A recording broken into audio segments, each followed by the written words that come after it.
Welcome to Point Webster Middle School. My name is Christine Barrett, and I'm the proud principal here at Point Webster. On behalf of the Quincy Public Schools, Point Webster Middle School, and Clifford Marshall Elementary School, I would like to take this opportunity to welcome everyone here this morning to celebrate the grand opening of Point's Grab and Go Food Pantry. I know that I speak for Mr. Kevin Mulvey, Superintendent of the Quincy Public Schools, and Principal Heather Patch of Clifford Marshall when I tell you how excited we are to have partnered with Stop and Shop to open Point's Grab and Go Pantry this morning. This partnership enables us to assist families of our students in the Quincy Point community that suffer from food insecurity. Through this partnership with Stop and Shop, we will be assisting families in need by providing food to over 40 families per month. Point Webster's own student council, under the direction of teachers Lisa Chin and Dominique Lucier, will be packing bags of food as part of their community service, along with adding tags of inspirational messages to lift up our families in need. I'm so excited, and I can't wait to show you our food pantry this morning. At this time, I would like to introduce the Superintendent of the Quincy Public Schools, Mr. Kevin Mulvey.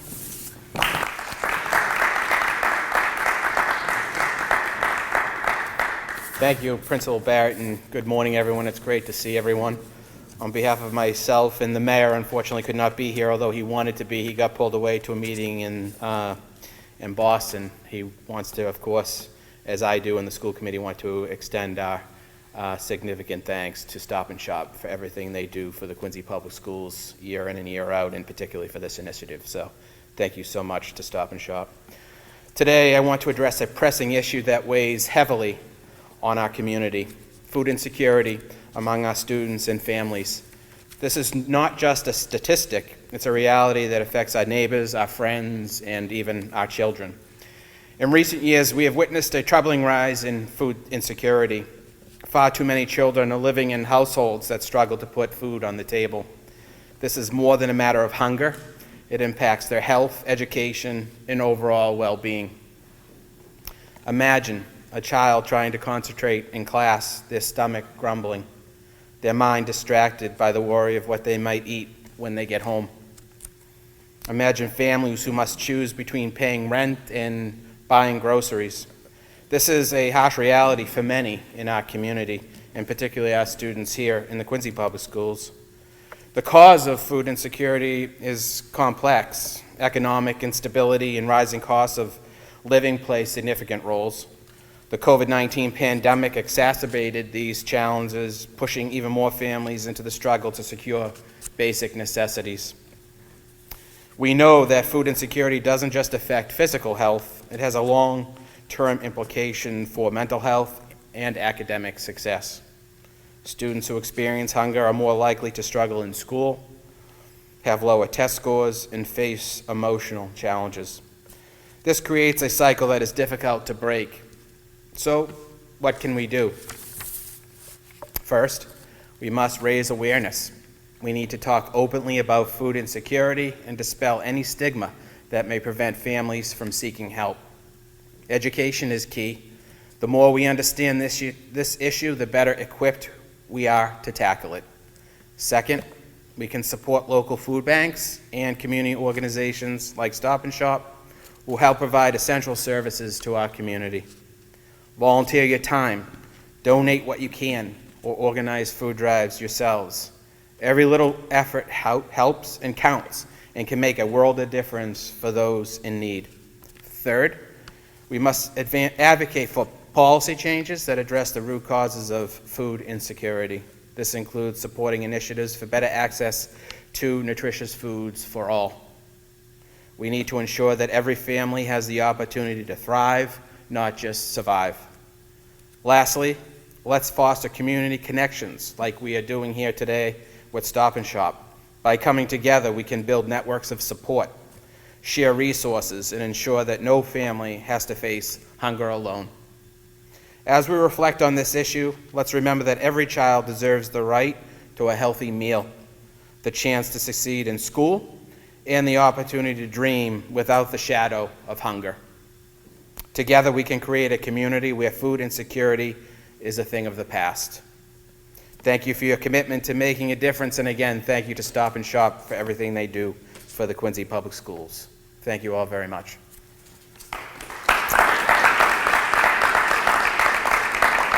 It is my honor at this time to introduce Jennifer Barr, Director of External Communications and Community Relations at Stop and Shop. Thank you.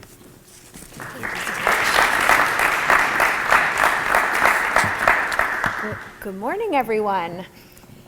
Thank you so much for joining us. We're here today because it's been shown that lack of food access can translate to lack of opportunity for kids. And that's exactly why we started the Stop and Shop School Food Pantry program back in 2019, to make sure that no kid has to go to school hungry and that everyone has the opportunity to thrive in the classroom and beyond as they go on in life. Stop and Shop now supports more than 250 pantries across the Northeast, but this one is very special to us because Quincy is our home. Our headquarters is just a mile down the road here. Keith and Janice, you feel like family members seeing you here today. So we're especially proud to support this community and the next generation of leaders that Quincy Public Schools is supporting. As the city's neighborhood grocer, we have our store manager of our Southern Artery store, Nelson, here with us today. We are very honored to be presenting the school today with a donation of $15,000 to support the pantry here at Point Webster, which will also help students over at Clifford Marshall Elementary.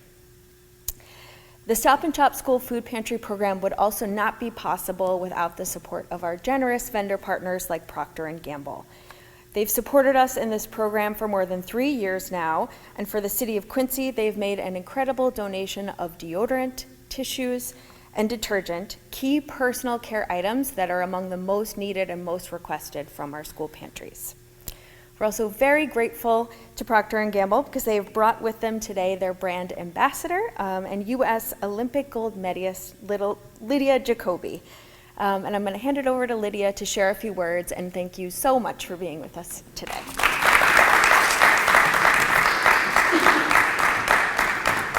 Hi everyone. I'm super excited to be here. When P&G reached out to me about coming to this event, I was so excited. I grew up in a small town in Seward, Alaska. My school was about 100 people. My graduating class was about 28. And there really were people of like all different backgrounds in that class of 28. We grew up together since the time that we were born, literally to when we graduate, we see each other at Christmas. And I feel like it was a very special community because all of our families supported each other no matter what background all my friends were from.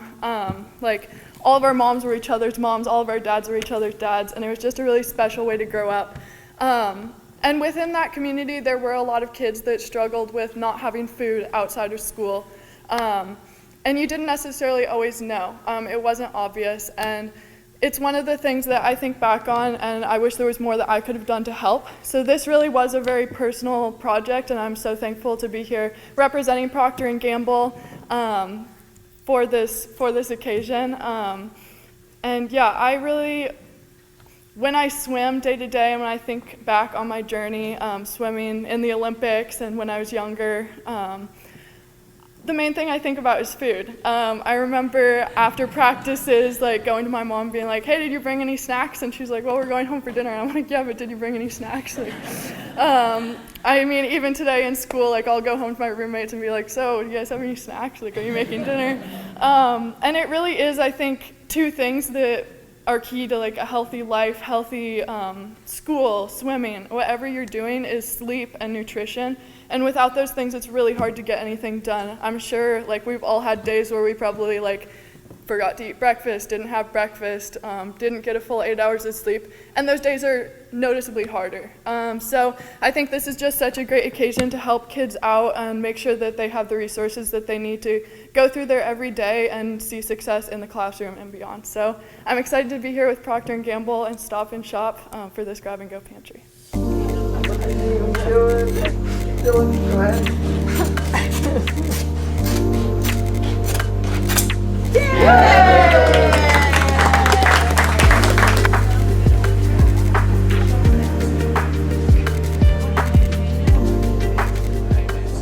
Like packed each bags. And what's in each bag? So there's juice, jam, chewy bars, and pretzels, macaroni, pasta, and a cereal. And it looks like you wrote a note for everybody. I've been to a lot of pantries and I haven't seen that before. That was a really good idea. You haven't been to Quincy. Hi, my name is Michael Lorenzano. I'm the assistant principal at Point Webster Middle School, and I'm here at Point Webster in our food pantry that was put together by our incredible student council students. And we're also joined by the superintendent of the schools and principal, and we have an Olympic gold medal swimmer here to come promote our new food pantry. The students have been working so hard to put this together for our community.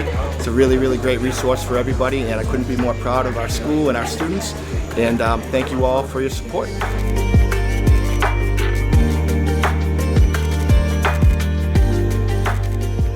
Yeah, I'm super excited. It's great to be here to open the Grab and Go Pantry. I'm excited to be here with P&G, and it's super awesome to meet all these kids.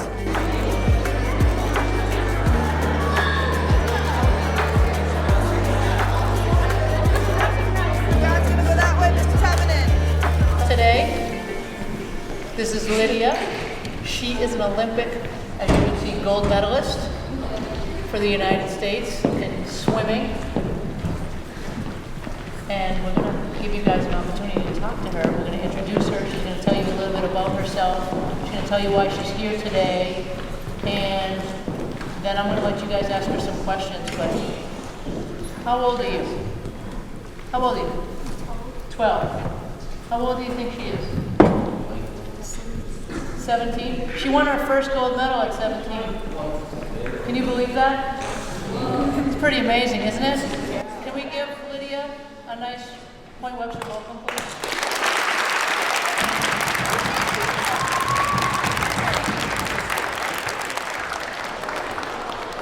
How many of you have watched the Olympics? Oh my gosh, we need to have like all the hands up. All right. Next year you'll have a Does anyone know where Alaska is? Yeah. You ever hear of Alaska? Yeah. Did you know that Lydia grew up in Alaska? Yeah. Has anyone been to Alaska besides me? You've been to Alaska? I didn't think so. Anyone been to Alaska? I have. I've been to Lydia's hometown. Boys. So I want to give Lydia the opportunity to tell you a little bit about herself, her journey, how she went to the Olympics and her experiences, and then we'll give you the opportunity to ask her some questions and maybe get some pictures with her. Yeah, definitely. All right. Lydia. Hey guys, I'm excited to be here. Thanks for having me. Taking a little time out of your classes to come talk with me. Yeah, I'm excited to be here. I haven't been back to school really since I graduated, so it's funny to be back. My high school gym didn't look too different from this. But yeah, I started swimming when I was about 6 years old. I started swimming because I grew up in a maritime community in Seward, Alaska, where there was a lot of fishing and tourism on the water. So my parents put me on the swim team so that I could feel like safe in the water and comfortable just growing up in that environment. And it's safe to say I'm pretty comfortable in the water at this point.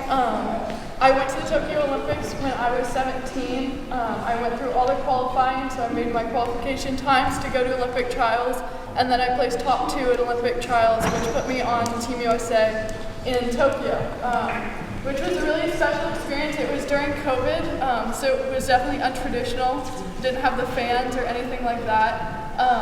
But it was also really special, and I doubt there will ever be anything really like that again. Hopefully there won't be, actually, with the pandemic. But yeah, I'm here today to celebrate the opening of the new Grab and Go Pantry in the school. It's a super great thing. I know your student council has been working really hard on it, and Stop and Shop, as well as Procter & Gamble, who I'm here with. So I hope that that's a great resource for all of you, and I'm excited to be here. So yeah, I guess I just want this to be super interactive. I want it to be fun for all of us. So if you guys have questions or something, you can just like shoot back and forth. And yeah, so I guess I can open it up and see if anybody has any hands that go up in the air for questions. Yeah? For your mom. Alright. So my question is that first, do you have any championships or any practices, like any special events before the Olympics, or is it the only first time? Yeah, so any special events or things before the Olympics. So it's a long process. I mean, I've been swimming for a long time before that. And kind of for swimming, the way it works is I started off swimming when I was 6, and you go through like practice, all that thing. You start with smaller competitions. You make times to go to bigger competitions. So like I traveled to other places in the state of Alaska. I went to my first out-of-state competition in Seattle when I was 10. And then I kept traveling out of state for a few years, and then COVID hit, and then I had my Olympic trials times before that. And then I went to Olympic trials in 2021, and that's where I made the team. So it is a pretty long process to get to that point, but the process is really what it's all about. So I've made so many friends and gone so many places even before that. I think traditionally people, at least in the United States, we have lots of junior international competitions. So I had a lot of friends that went to like Hungary or different countries before like making an Olympic team or a Worlds team or something like that. But just with COVID and the way everything worked out timing-wise, I didn't have the opportunity to go to those with all the lockdown. So the Olympics was my first international competition. Yeah? Do you still do swimming? Do I still do swimming? I do. I go to the University of Texas and I swam at UT for 2 years, and I've just recently decided to go professional. So I'm swimming professionally right now, and I haven't competed since the beginning of the summer, but I'll be back in competition in the spring. If you could have done any other sports, what would you do? I actually did do a lot of other sports. My whole life I played soccer. When I was younger, I did like Little League baseball. I did track and field all the way through Olympic trials. I think that's a big thing is a lot of people will tell you, especially in athletics, like coaches, parents, like you need to like be focused on the one sport that you're doing. But I think like diversity in your sports is so important. So like I did track and swimming together, and that was really beneficial for me. And there's so many crossovers in those sports. And it also just helps with burnout, you know? Like if you're maybe not feeling as motivated in one thing, even whether that's like a class or like a sport or whatever it is, like you always want something else in your life that you can focus on for a little while you get that spark for your other thing back. Yeah. Did you go to the Paris Olympics? I didn't go to the Paris Olympics, no. I went to Olympic trials this past spring and I placed 3rd, and they take the top 2 to go to the Olympics. Feel like when you won the gold? What did it feel like when I won my gold medal? I mean, it's hard to describe. It's something that for the years prior to that, I pictured that moment so many times in my head, and I've had it like in my mind. I wanted to be an Olympian for so long, and I grew up in a town that was small enough, and I'd see so many like small successes like in Alaska that a lot of people like referred to me as like the little Olympian since I was really young. So it's something I always really internalized. But there's just nothing that can really prepare you for that moment, like touching the wall and turning around and seeing like a gold medal next to your name. It's just crazy.